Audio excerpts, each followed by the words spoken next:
All right, Vic Lombardi here doing this prostate cancer thing. I'm here with my man, Chris Mueser. What's up, Chris? How you doing? How Vic? you been, man? Good. You're looking very Coloradan right now. Thank you. The Colorado, is that what a typical Colorado shirt looks like? I would say it does. Well, this is, I'm going to a happy hour supporting the 14ers initiative. Oh, which, that's a as you know, 14er shirt right there. As you know, that's one, alpine mountaineering is one of my gigs. So, I don't want to let my troop down. I've known Chris for quite some time, even before the prostate cancer thing. We met a long time ago, maybe a decade ago, and I don't know how we were introduced to one another, but you handled a lot of my kids' 529 college plans, right? Mm-hmm. And we talked about your insurance. Yeah. How did we meet? Well, the person who was working with you at the company that I was handed me over. That's what it was. Yeah, the customer service. Yeah, and you were gracious enough to have me out to your house. That's right. That's right. So Chris and I have known each other for a while, and like anybody, and you lose touch. I still kept track of you. I'm sure you kept track of me. We known each other, and then all of a sudden, a few months ago, I get diagnosed. There's an article written up about it. Then a few weeks later, I get a message from Chris Mueser saying, "Hey, I just want you to know, I went through this," and that shocked me. I mean, when you have it, you feel so special. I got cancer. I got prostate cancer. Nobody else is going through what I go through, and then you quickly learn it is very prevalent. Very prevalent. So how did you find out I had it? Did you read about it, or did you see it on I was tele? out having beers with a buddy one night, and he was a buddy who kind of helped me through the initial stages of my trials and tribulations, as it were. And, we're just talking, and he said, "Hey, did you hear about Vic Lombardi?" I'm like, "No." And I've watched you for 20 years. Yeah. I'm like, I'm thinking the worst is he's going to tell me something really bad. He's like, "Well, I heard he got diagnosed with prostate cancer, and he had a surgery, and he put some videos up on YouTube." And so I literally went home that night and watched your the clips, the little personal clips. Yeah. And then you reached out to me shortly thereafter, and we had a nice conversation. And it's guys like Chris, and one of the reasons I'm doing this is because there are a lot of guys out there, younger guys, who when they get caught with this, they don't know what questions to ask. They don't know what advice to seek. They don't know who to counsel or how to counsel. And that was the toughest part for me. Thank God for the invention of Twitter, because Twitter, you throw a subject matter out there or you do anything and you'll get feedback. If you don't have Twitter, you got to have friends, you got to have associates, and you really helped me. You educated me a lot on this stuff. All right, let's go. Let's start with your case. How old are you now? 56. How old were you when you were diagnosed? 52. 52 years of age. Yeah, pull up to the mic there, Chris, if you don't mind. Yeah, just get a little closer. 52 years of age. How were you diagnosed? How did you know? Did you have any symptoms? I had no idea I was sick. Okay. And I think I may have mentioned this to you, but I've been an athlete my whole life. What kind of athlete? Everything. Okay. All team sports. Rodeo clown? No rodeo clowning. No ice skating either. Okay. So I mean, that dude. We just talked to a dude that skated across the state of Texas, inline skated. That's amazing guy.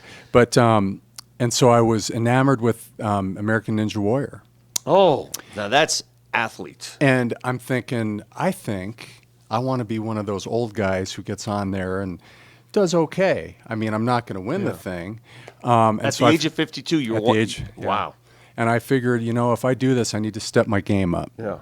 And so I hired a very comprehensive nutritionist. Okay. And in our first meeting, she had me fill out this 8-page intake form. In the first meeting, she said, at the end of the meeting, she said, "I think I've got an idea of where we're going with this. I think this is really going to help you, but I need just one more thing from you. I need your latest blood results." I looked at her name was Jennifer, and I said, like she had a third eye on her forehead, and I said, "Why? Yeah. Why do you need my..." She goes, "Because that's what makes me different than other nutritionists and dietitians. I really need to know what your blood chemistry is." She's thorough. So I was a little put off, I guess, by this, because she didn't tell me beforehand that I was going to need. So I went and, I pouted, and I went and did it. And 3 days later, my doctor literally wrote me an email and said, "There's something not right here with your PSA." And you heard through email. Okay. Yeah, right. My family doctor. Sure. And so I went through the next blood test. I had to have a confirmation blood test, which confirmed that my PSA wasn't elevated because I'm a bike rider or from sex or whatever. It was definitely some pathology in my body. And she said, I really think you should go to a urologist. Yeah, when I heard that too, and I got the urologist, I was like, why? Again, didn't you? Like, why? What are they going to do? I've been in the medical, because I was a so you know a physical little bit therapist about it. before, so I knew, and I'm like, this is, she's, my PSA is high enough. It's going to be fine. I'm not, nothing's wrong with me. So I go to the urologist, and he gives me the digital exam. Yeah. And Had you gotten a digital exam prior to that? by my family doctor Okay, for 'cause you the had last already 3 gotten to years. that point. Okay. But she didn't, she never, She never you felt know, she that never there was any issues. No. See, that's why you have to have both the blood and the digital. Right. Correct? So how come you didn't have the blood test as soon as you turned 50? The PSA blood test. Well, that's the part of the story that I wasn't going to disclose to you, but when you're an athlete like this and when you're a sports guy, you're 10 feet tall and bulletproof. And you don't think you need it? That's a pain to go get my blood test. I'm not going to do Sure. that. That's okay. I'll go, I'll go get my physical but my blood is good. I mean, So it was my own stubborn. But not that it may have changed anything. I mean, sometimes even if you get the blood test, then you sit and wait. It may have resulted in the same thing, which was ultimately surgery. But anyway, let's move on. So you're told then go see a urologist. You get the digital exam there, and then the biopsy soon to follow. Correct? 3 weeks later on the biopsy, That's and fun. yeah, I was actually I had been really sick. I had actually climbed Quandary Peak a few days before, and we climbed with a guy who had been in South America. Wow. Because I climbed with some pretty high level climbers. When you say you climb, are you like on we the side hike. of the mountain? No, okay. it's All right. alpine mountaineering. Oh, so you're not yeah. free soloing. It's like a No, not Quandary. There are parts of Quandary that you can do that, but Okay. not in the winter.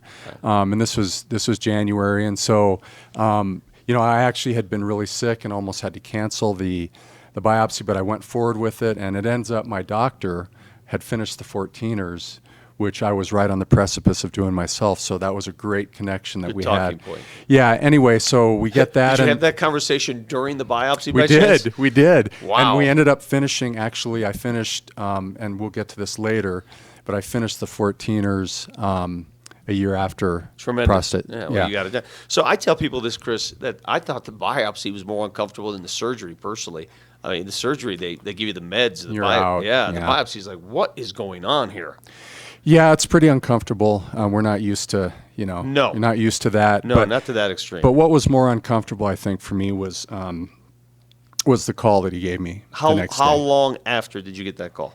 A day. 1 day. Mm-hmm. So where were you? Because I was remember in- I was- exactly where I was. Walking with my cell phone through my living room, and it was my doctor, and he said, I'm sorry to tell you this, but we have some not so great news for you. It looks like we found some cancer in there. And I collapsed on my living room floor. I literally collapsed. I had never collapsed before in my life from anything. Fainted or just? Just collapsed from pure, because it had been such an emotional roller coaster Sure. up to that point. Yeah. And I picked the phone up and I said, "Are you sure?" I remember saying, "Are you sure?" And I'm on my knees on my living room floor. Yeah. It's like, "Yeah, we're sure. We need to mobilize and make a plan of action." And so I called my parents. I had been divorced a few years before, so I wasn't married at the time, which made prostate cancer significantly more difficult. Lonely. Being lonely and single, Yeah. and knowing the repercussions Sure. perhaps of from the dating side and whatnot. But so I just mobilized some very good buddies, my parents, and we were literally in his office 2 hours later, meeting. fast? Yep. Yeah. That's impressive. Yeah. I had to wait 2 or 3 days, which were hell. Those 2 hours is pretty I'm a impressive. strong negotiator. Yeah, okay. So you got in there 2 hours Yeah. later, and he gave you the plan. And what was the plan? What was his Well, recommendation? He gave me his plan. Yes. Which was, at your age, based on what we're seeing and with your Gleason score as it is, Which was? 7.3 plus 4. Okay. And I had T3 disease, which means that my cancer had perforated the capsule around the prostate. As did mine. Which that's not good. No. Because that increases your chances of metastasis Yes. dramatically. So he told me all that, and I had my stepmom, bless her heart, was taking notes, and because I was sort of just sitting there in a fog and a daze. You're freaking out. Yeah. And so we left that meeting, and we all went out and had a drink and just talked about, okay, so this is the Western conventional medicine way of handling this. I know there's other ways that I need to be looking into and considering, because I was already a little bit into functional medicine at the time, which is very holistic, based, integrative, getting to the root cause of the medical problem versus the regular medical, conventional medical system that really throws medicine at it, doesn't really look at the root cause, doesn't give a lot of support afterwards. I'm glad for the Western medicine paradigm because it saved my life, it saved your life. Yeah. But at the same time, I had to process in my mind, okay, can I heal myself? I know I've heard people who have done this. Yeah. And so I went off on a research binge for the next month. I didn't even schedule my surgery. So you had not even gotten to the surgery point. See, I was a little different. As soon as I knew I had it, I wanted it out immediately. I didn't even consider anything else. I was like, put me on a table and let's go. You took more time. You were more patient. I was not. I was like, let's get it out. Yeah. And I followed holistic medicine, functional medicine for a while. And so I knew that mind-body healing is a very powerful, probably even more powerful than any other healing at times for certain people. And so I really felt like I had to kind of dig into that a little bit and get my teeth into that and figure out. And I was going to just let my intuition tell me if I was going to go that route or I was going to go the Western medicine route. All right, so what happens a month later? I just came to the conclusion after quite a bit of research that I wanted it out, like you did, and that there was not that guarantee that it would be out if I went into my own self-healing mode, including lifestyle, nutrition, mind-body healing, cold baths, earthing, all the things that people do to help heal themselves. It just wasn't, the risk was too high for me. How did you find a surgeon? It was at that same urology center where my diagnosing physician was. And was it robotic, I take it? Yes. Robotic? All right, so was there any other option for you? Did they suggest maybe we do this or that, or was it robotic all the way? One of the options discussed was radiation. First? Okay. And I declined that because I felt at that point I wanted it out, and radiation, there was still some gray area with radiation. Mm-hmm. And radiation also can cause some accessory damage to your body. Like the good old rectal bleeding. Yeah. As I've heard. And numerous other, you're putting radiation into healthy tissue as well as unhealthy tissue. So that just wasn't an option for me. And so I went forward with the decision for the robotic surgery March 24th, 2016. Surgery went well? Yeah, as well as it I think could be, could have gone. The doctor came into my room the next day and he said, your pathology came back and your lymph nodes are clear, your vas deferens is clear. We didn't see anything. What is vas deferens? Is that margins? It's the tubes between the so that's between good the male news. parts. Yeah, but they removed those as part of the surgery. Sure.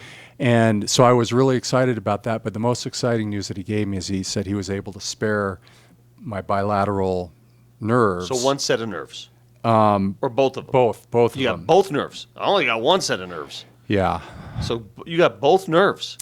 Yeah. You are a two nerve guy. I'm a one nerve guy right now. That's a big difference. You'll find out if you're going through this right now. The nerve sparing is key. Share with us that story you told me, because like I said, I love to get down and dirty here and speak the truth. Everybody's so afraid of the catheter, and I'll never forget the catheter. To me was no big deal. I actually enjoyed walking around with a bag of urine. It's like I could pee whenever I want to. Did you give yours a name and a face? Like No, but I carried it with pride. In fact, my kids would be my kids were so ashamed because I'd walk around the block with my bag of urine, and they're like, can you put that somewhere? I'm like, no, I don't care if people see this. It's not my fault that I have cancer. Here's my bag of urine, and I'm walking around the block. Damn it. So anyway, the catheter was never a big deal for me. And my anticipation for getting the catheter removed, because my brother had another incident where he needed a catheter, and he said, oh, my God, wait till they get that thing out. You're going to die. I'm like, oh, the anxiety. So I'm going into that office thinking this is going to be the worst pain in the world, the catheter removal. I sit there. The nurse says, okay. And I go, are you ready? She goes, no, I got it out already. I go, what? It was like that. It was that fast. And it was like no pain, nothing. But I do remember the sensation. As soon as catheter was removed, I just wanted to pee all the time. Your story took it a step further. Please share yours. I guess this is a podcast. This is, yes, we can say whatever we want. Everything's everything's in play. on this table, Chris. Everything's in play here. Yeah. Well, I mean, the catheter is a necessary evil that we have to go through when we've had this surgery, because they put it in to repair the urethra and to let the system just relax and come down from a very traumatic surgery. And so that's really one of the major reasons why they do it. But as you know, there's some consequences. I mean, you get some undue shrinkage and things happen. Your system's under assault, and it just doesn't know what's up or down. But I managed the catheter well, and the day that I was to get it out, I got an email saying that the PA, physician assistant at the urology center, was going to have to miss my appointment, and would I be okay going with another PA? Sure. And I'm like, sure. I mean, I haven't met him, and they said, well, it's a she. And I said, well, okay, up in the ante here. That's okay.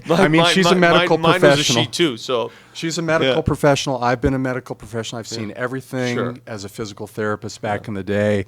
So I just remember driving down 6th Avenue going, okay, God, just please don't make her like Farrah Fawcett or anything. If you don't make her that, I will get down at your feet and worship you like no one else has ever worshipped you. Outstanding. And I get in there, and it's an anxiety riveting time. I mean, it's like I had heard they had given instructions: bring your pads, bring your loose fitting pants, and it was warm that day, so I brought shorts. Make sure you void your bladder before you actually go into the treatment room. And so I followed it to a T, and I thought everything was great. And so I'm in there for an agonizing 15 minutes before I finally hear this knock on the door, and in walks the goddess of all time. And I mean the goddess of all time. Like Kate Upton is your PA. Is my PA. Yeah. And, okay. And I would have got up and just left. I would have said, I'm keeping the catheter another week. I'm good. I just remember going, hi. So she sits down, and she's very professional. She's wearing a white coat, and I'm sitting on the side of the plinth, the bed, and she said, so it looks like you have your pads. What questions? We had a nice, cordial conversation. And she said, so are you ready to do this? And I said, well, I have a little anxiety about it, because I'm nervous about the pain and what's, I'm just nervous about the pain, because I've heard it hurts. She goes, that'll only hurt for like 5 seconds. It'll be out before you know it. So she's going to yank that catheter and make it pain-free. So I lay down. She's on my left side. She gets the gloves on, and she's fiddling around, and she does some things, and she goes, okay, so we got the balloon out of your catheter, kind of like you. And I'm like, it's out? She goes, well, the balloon is out of your catheter, or your bladder. The tube is still in there, so we still need to do that. So this is where we need to coordinate and be a team. She said, I'm going to count to 3. I'm going to pull it out. I want you to sit up on the edge of the table. And anyone who's ever had this surgery understands that there's several different incisions, that you don't move a whole lot when when you're in the 10-day recovery period of the catheter. Like, you're just walking around. That's basically as much. You're not doing ab workouts. And so I'm like, gotcha, copy that. And she's like, okay. And you have the pad in your pants, and the pants ready to go. They're down around your ankles, and it's just kind of an embarrassing situation. But we all go through it. And she goes, okay, 1, 2, 3, let's do it. And she pulls it, and it hurt like crazy. And she's like, sit up, sit up. And I, rather than rolling to the side like I had been doing for 10 days, I sat straight up. And when I sat straight up, I realized, oh my God, those abdominal muscles haven't seen anything like. And I started to lay back down and tilted to the side, and I urinated all over her shoulder, and like a newborn baby. And I'm like, I'm sorry. I'm literally saying, I'm sorry as I'm doing it. She's like, sit up, sit up, sit up. And so I get sat up, and I'm pulling my pants up, and I'm peeing. There's literally pee all over the right side of her body. And I told you I could write a comedy routine about this. So good. And so I get him up, and I just said, I can't even remember her name. I said, I am so sorry for this. And she said, Chris, let me tell you something. This wasn't my first rodeo, buddy. I've seen worse. And she said, I've got more medical smocks back in my office. God. And that was, that was your catheter story. That was the beginning of a great recovery period for me. You gotta have levity, and the reason we share these stories is because we've all had moments like this, and if you can't smile or laugh, I mean, at the time you're so intense and so fearful and so anxious, but if you don't have those moments of levity, I'll give you my moment. I got my catheter removed, and 2 days later, I'm watching a comedy show on television with my brothers and my son. It was Sebastian Maniscalco, a well-known comedian. Oh, so I'm sitting there and I'm like, I'm going to be laughing a lot. Is this okay? Now, can I laugh? I had no idea. I was laughing so much, Chris, that the pee was it was explosive pee. Yeah. I mean, and I could not control it. And to the point where I could not laugh anymore. Right. Because the laughing led to just more peeing. And those are the obstacles you overcome. Now I'd be able to control it. But back then, the first couple days after you remove the catheter, you don't know if you're ever going to pee normally again. It's very humbling, isn't it? Oh. I mean, your humility is tested like never before. And, any guys who are going through prostate cancer who are watching this need to understand that we still take the process seriously, but we do need to keep humor in the mix. Yes. Because otherwise, it can get the best of you. Yes. Okay, we go from humor to, I don't want to get solemn, but for you specifically, prostate cancer surgery took on a different meaning. I, fortunately, already had my kids. I had 3 kids. You had, at the time of surgery, had not had kids yet. And I know that was always your dream, your goal. Yep. Like many, you wanted to have kids.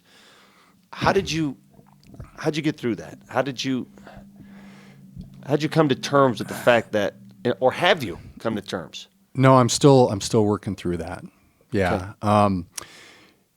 I did want to have kids, and it didn't work out when I was married, and that marriage didn't work out, and so I still held out hope, and I still believe that I could be a great father, and I think people around me knew that. And so I was just waiting to meet the right girl, and it never really materialized prior to this diagnosis. And as you know, once you have this, you're not making babies when you lose your prostate. The prostate makes the semen, and so being the eternal optimist that I am, I just said, okay, I'm going to donate to a bank. I'm going to bank some just in case. And I'm 52 years old. I mean, so the window is already closing considerably, but you never know. I'm fit, I'm healthy, otherwise for my age. And so I banked the 2 weeks before, and it was a really surreal experience. I mean, just banking alone is kind of a weird Of course it is. deal. But that on top of knowing you're going to lose the ability to do that 2 weeks later. But I knew that it was my saving grace, my opportunity to perhaps have my own progeny and my own children. Sure. And so I went ahead and did that. And but it was interesting because I do some modeling and acting on the side, and I was cast for a documentary called Casting Jonbenet. And really the documentary is more about not necessarily the crime, the Jonbenet Ramsey crime, but it's more about how it affected us as adults. And there were several actors hired to go through the process, and the audition process went over 9 months. And in that 9 months is when I was diagnosed. Wow. And so it was really interesting because in the movie, in casting Jonbenet, I actually talk about this very thing, about how I was really sad that I hadn't had kids, and sometimes your sadness and the way your mind and body work together will manifest illness in places that you're sad about. And in this case, the prostate is the center, the core of a man's masculinity, of a core of his fatherhood. And so literally that is in the That's documentary. So, I mean, how am I dealing with it?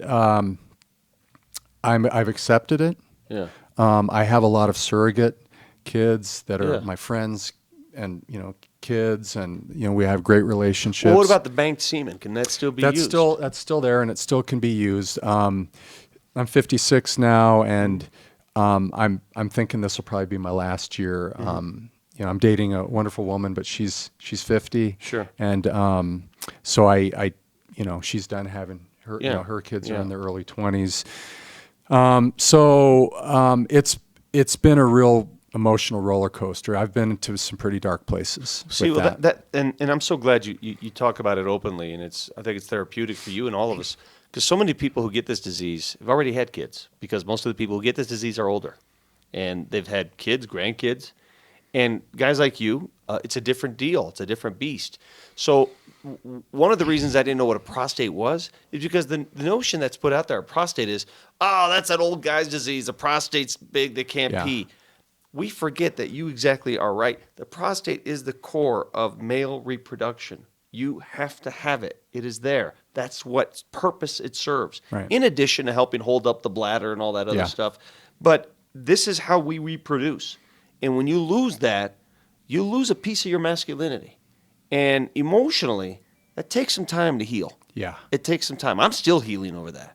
It's just like, wow, you can joke about it, but it's really a piece of being a man. Yeah. Well, as I was prepping for this interview, I'm not going to lie. I'm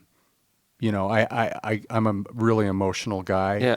Which makes me a great ambassador for prostate cancer, because one of the reasons why prostate cancer is so far behind like breast cancer when it comes to funding, education, research, promotion, is because we as guys, we don't let our guard down. And, transparency has to come to the forefront, and it's a process because, I just happen to be an emotional, pretty transparent guy by nature. Yeah. And so, as am I. Yeah. And so preparing for this, I had to really psych myself up because, I feel the emotion welling right now. Sure you do. And, it is at the core. It is at the core of your masculinity. And okay. The beauty of Chris Mueser here is that he took something that was a challenge, an obstacle in his life, and you turned it on its side and said, I'm going to make this my life. You've been in different fields, different industries. You decided that with this prostate cancer, there's a certain degree of wellness one must possess, certain lifestyle one must live to attack it properly. So you've decided to make that your life. Please explain. Sure. Well, in my earlier careers, I was actually a physical therapist. I had a master's degree in that and practiced for 10 years. Got out of that, went into the financial advising and investment management, did that for 15 years. And right around the time I was diagnosed, when you get diagnosed with this disease, or anyone for that matter who has cancer, it really has a tendency to get you off the fence and things. Yeah, you better act quickly. Things in life that you've been on the fence about. Sure. And things that are not feeding your soul. And, even though Vic Lombardi was one of my side clients, and whatnot, I knew that there were pieces of that line of work that weren't feeding my soul. Mm-hmm. And so that was one of the transitions I made during this process, is I had to leave a 15-year very successful financial career because it just wasn't it wasn't fully I know where you're coming me. from. I know exactly what you mean by that. Yeah. And so I went through a period of did some modeling and acting, some, contract work for the financial company. But it wasn't until last year, I sold my house of 23 years, another transition. I was downsizing, minimalizing, which is a great thing to do. Cancer will material objects don't material mean as much. objects really they don't. Yeah. They don't. Relationships is what it's all about. People. And so I just said, I really need to figure out how I'm going to serve the world.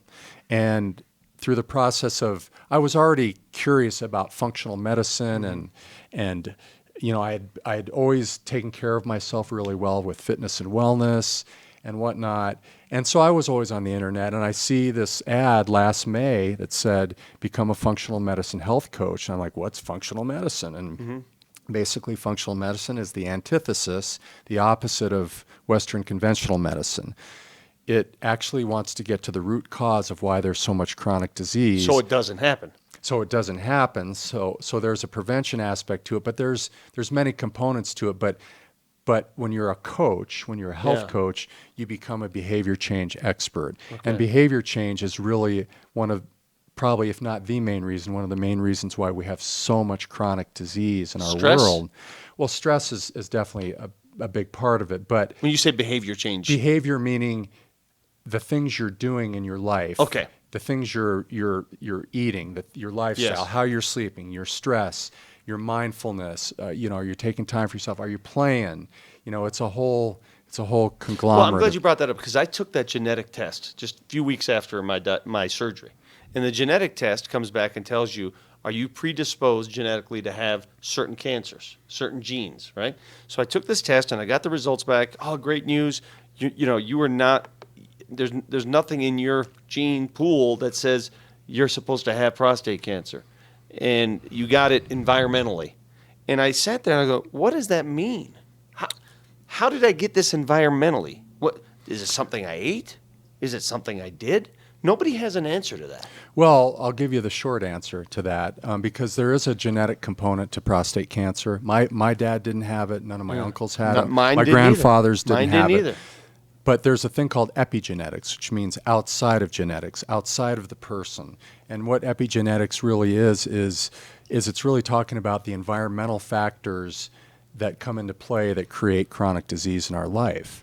And the statistics are alarming with epigenetics these days. 85% of chronic disease is related to epigenetics and only 15% to genetics. Wait, give me an example of epigenetics, please. What does that mean? Let's just do exercise. Okay. Like exercise or lack thereof has been shown as a precursor for chronic disease. I exercised like a fiend Right. before. So I'm going to scratch that off my list. And, certainly that probably wasn't part of it. Yeah. Although there is something called chronic cardiovascular exercise now through functional medicine that we have to really be careful with our clients that they don't over-exercise. You've heard about the cyclists with testicular cancer? Yeah. That can induce. Absolutely. I mean, that always freaked me out too. Yeah. That's wild. I mean, Right. you're working out, and yet the working out's causing cancer. Right. Okay. But I mean, there's 85,000 registered or 85,000 chemicals in the United States, and only a handful of them are registered as safe. I mean, there's thousands and thousands of chemicals that we don't even know. I mean, it could be the soap, the deodorant. It could be the shampoo. Underarm deodorant. Yeah. I mean, there's so epigenetics really encompasses all of the environment, including what we intake into our body, how we treat our minds, through meditation, prayer, spirituality, whatever, exercise, stress management, sleep is becoming one of the biggest factors. I now. totally agree with you on the sleep. I've always been a very poor sleeper. Yeah. Very poor, very, flip-flopping in bed, getting up, 2-3 hours into it. And I've known my best sleep, believe it or not, was after I had surgery. And I was comfortable, and I would just sleep 9 hours. It was weird. Yeah. But I want to get back to something you just mentioned there about the chemicals. The one thing I stopped doing, Chris, as soon as I was diagnosed, I stopped coloring my hair. and I read about all the chemicals that go into hair color and all that stuff, and I'm au natural now. This is me. I'm more like you now. And you're handsome. I know Au I natural. know I am, Chris. Thank you. But the point is, I always had that notion that I gotta look young. Yeah. I can't be messing around here. It's got to be brown. The moment I let my hair go, then I'm going to be an old elderly man. I am so comfortable with my hair now. I'm so comfortable with everything. I don't great to care. hear. It's like I don't. This is who I am. It's Yeah. funny. It's opened up a new world. But it's things like that. I'm not going to say that hair color caused my cancer, but it's just another chemical that. don't Why do know. I need that? Yeah. Why do I need that? And the statistic is really what we have to come back to. 85% of chronic disease is caused epigenetically, Okay. outside of your own genetics. So that is part of what was really interesting to me about functional medicine is functional medicine, we can't do anything about your genetics, my genetics, but when you're in medicine and you can make a difference in people's lives by lifestyle, ancestral diet, education, behavior change, exercise. I mean, this is really a stunning statistic, but only 6% of the American population engages in the top 5 health behaviors that help fight off chronic disease. Getting enough exercise, maintaining a normal BMI, drinking minimal or none, not smoking, and getting enough sleep. Yeah. The CDC, as of just a few years ago, only 6% of Americans. 6%. 6% of Americans. So you're putting yourself in that target zone. I mean, if I'm just saying that there's a lot of reasons why I got into this. Yeah. Because not only am I passionate to help, people who have been through cancer, but I've always lived a health and wellness lifestyle Sure. my whole life. Even when I was playing baseball when I was 3 years old. You were always healthy. I mean, that's what I'm saying. And you were always athletic, and you had. I would never imagine you having cancer, just like I would never imagine me having cancer. People say the same thing to me. Yeah. God, you worked out all the time, really. Yeah. But it's beyond that, and you're hitting some of the reasons why. So I've always heard about this, and I want to know the answer, and I want to know if it's diet. Why is it that folks in Asia have many fewer cases of prostate cancer than we do in the Western civilization? Why? Well, their general diet is a little bit. It's more Mediterranean. Yes. It's more vegetables, and I'm not going to throw fruits in there because fruits are, depending on the fruit, Yeah. can be can be Sure they can. not great either. But they eat a much It's interesting. They eat a much lower fat diet on the vegetable side, but they eat a lot of fat when it comes to their proteins, their fishes. They eat a lot of fish. Yeah. They still eat red meats, but in general, it's a cultural thing where they eat more of a Mediterranean type diet. And studies show, listen, the percentages prove they're less likely, the men, to get prostate cancer. Now, Right. they may be more apt to get other forms of disease, but when I'm talking specifically prostate cancer here. This is a Right. prostate cancer podcast. Yeah. That Mediterranean diet is helpful to the cause. So when I saw that, I said, "Well, I'm going Mediterranean, baby." Here's what I did, and we've discussed, and I know there's different levels of getting it done. I immediately went high vegetables. I started eating every vegetable known to man, the kind that I would never even touch. I'd bring it on, vegetables, salads. Red meat's not even part of my diet anymore. I haven't had red meat since I was diagnosed. Sugar is not part of my diet anymore. I don't eat cake, cookies, ice cream. I haven't had a Coke, a Pepsi. I haven't had anything with sugar in it, not one iota. I'll have fruit, but I'll limit my fruit. I won't go crazy. I used to be a fruit fanatic. I won't go crazy like I did before. And what it's done, it's lowered my BMI. I'm about 10 to 12 pounds lighter, and I've never felt better. And that's where I go back to what I told you earlier, Chris. Having cancer is the worst day of my life, and it opened the door to some of the best days of my life. And there's an example. Would you agree? Absolutely, yeah. Nothing can humble you more than, being told that you have a potentially fatal disease, Yeah. and here's your options. I was very transparent about it. I was very out there when I was first diagnosed. Like I remember, I remember this day in the yoga studio, and I'm just drying off after a yoga class, and all these guys are coming in for the next class, and there was most of the guys in there were about our age. Sure. And I just stopped. I'm literally standing there naked in the yoga locker room. I'm like, guys, can I have your attention here? I know you're getting ready for class. Please keep going. But I'm moved. Like, I feel like I have to tell you this, that if you haven't had your, your screening for prostate cancer lately, and I don't care if you're under 50, this is no longer an over 50 thing. You need to do this. And I'm like, I'm like this. Meanwhile, one of the guys goes outside and says, there's a naked guy in the locker room asking him. Proselytizing of, is he going to try to give me a book or something? But it's crazy. You're right. Because I do that. I'm sure my brothers, my friends, my cousins are so sick of me pushing this issue. Yeah. Like, hey, they're like, okay, we get it. But you become inspired. Yeah. To help when you get hit. It's right. So crazy how that works.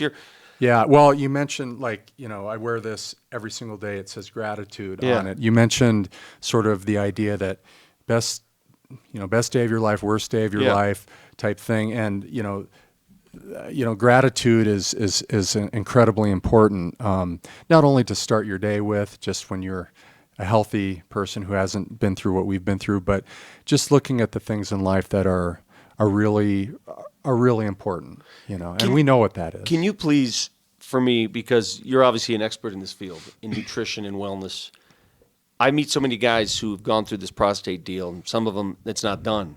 Some of them, it's spread or it's spreading.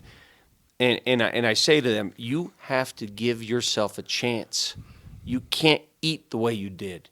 You have to exercise. You have to. Now, we have a built-in advantage because we exercised before. And so we know, and we like it. Yeah. But for those who have never really exercised and now suddenly have to learn how to go on a jog or get on a bike. I'm not saying this. I'm not trying to proselytize being fit. I'm saying you have to give your body a chance. What recommendations would you give to guys who are out of surgery like we are, don't want to see this thing ever come back? How do you live your life? That's a tough question because it gets, one of the answers to that is it really comes back to human behavior change. And that's the real issue, and why I got into functional medicine health coaching is because I really recognize that in order for someone to really see a sustainable change in their life, they have to be self-motivated. And how do they become self-motivated? Well, a lot of people don't know what that means, have never heard of that before. So our job is really to help facilitate and empower and encourage people the mind through first. A process to help them really recognize their own motivation for why they would want to change. Because if we just tell them you have to take care of your body or you have to eat this or that, we're telling them something, and no one likes to be told that. That's why Western medicine is a failure. But that whole notion doesn't even resonate with me. I mean, it's like, how can you not motivate yourself to stay alive? Well, listen, when I got into a support group, which we talked about soon after, and this was really a stunning thing for me. But not only was there processed food that they brought in at the support group that the urology center was sponsoring, and a physician was actually in there wearing his white jacket. But there were 3 guys that consistently went out and smoked on break. And so, I mean, it's a challenge to work with people, but they're going to have to want to work. They're going to have to want to do it and make the change. And then my job is really to help facilitate that change. And, working with prostate cancer survivors, people who have been diagnosed with prostate cancer will be part of the clientele that I work with. In fact, I was at the Paleo FX conference this weekend in Austin, Texas, and I met this amazing woman whose son went through cancer, and that event inspired her to start an organization called Thriving with Cancer, where she's taking functional medicine and she's providing a sort of a boutique of things for practitioners like me to learn and to collaborate with her about including nutrition, aromatherapy, sleep therapy, exercise therapy, all the big players.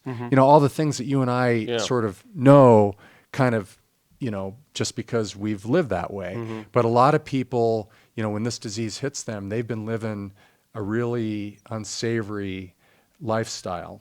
And so they really, really need that kind of assistance. So if somebody hires Chris Mueser, what are your services? You coach them up from A to B. Yeah. A to Z in this case. But I don't give advice right out of the chute. I just let someone talk. I let someone talk, and we start to get to the understanding of what they really want. What's their health story? We all have a health story. What is your health story? And what's your wellness vision? And how much do you want to reach out and grab that vision? Yeah. And I'm here to help you with that process if you want to go through that. And that's why someone hires me. I still have all the arrows in the quiver. I know a huge amount about all sorts of diet and nutrition, all sorts of exercise. I mean, exercise was my life for 20 years and from a professional standpoint, including the physical therapy. But now there's a whole bunch of other things. There's supplementation, there's sleep, there's environmental changes that you can make in your house. There's mindfulness and meditation. It's a big world of advice that we offer.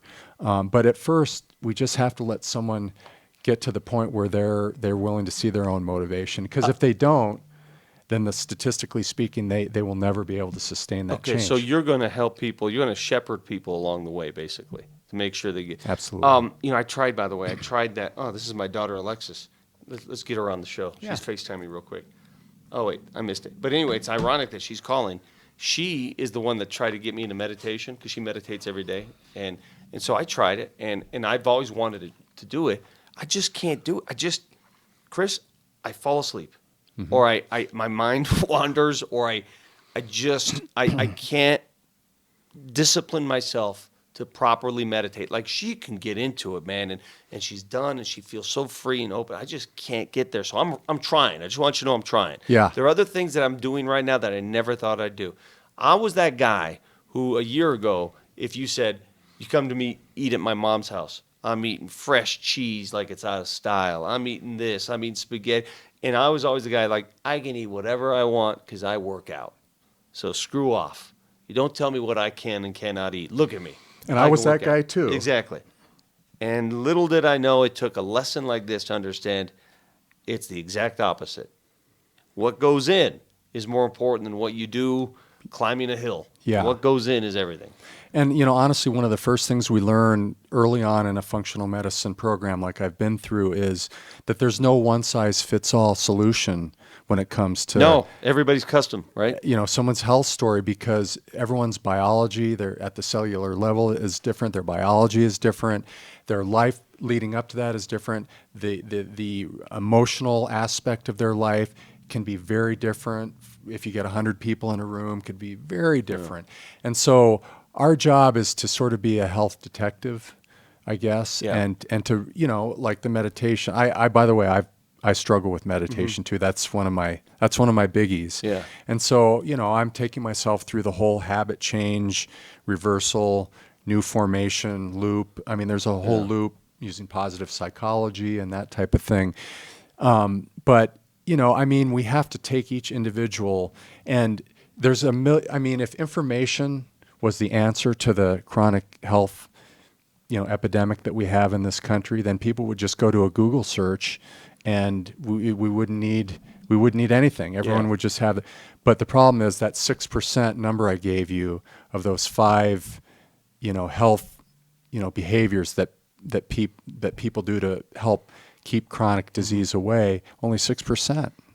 That's astounding to me. We're going to have to tape another pod with Chris to get into more details about the wellness and the nutrition, because we can go on and on this. But if you're in the Denver area and you want his help, Chris Mueser, Mueser, correct? Right. How do they Google you? How do they find you? Well, you put it on the graphic? All right, so. Yeah, and I'm just starting on the sort of developing my practice. Sure. I did name it. It's called Orenda, Orenda Health and Wellness Okay. Coaching.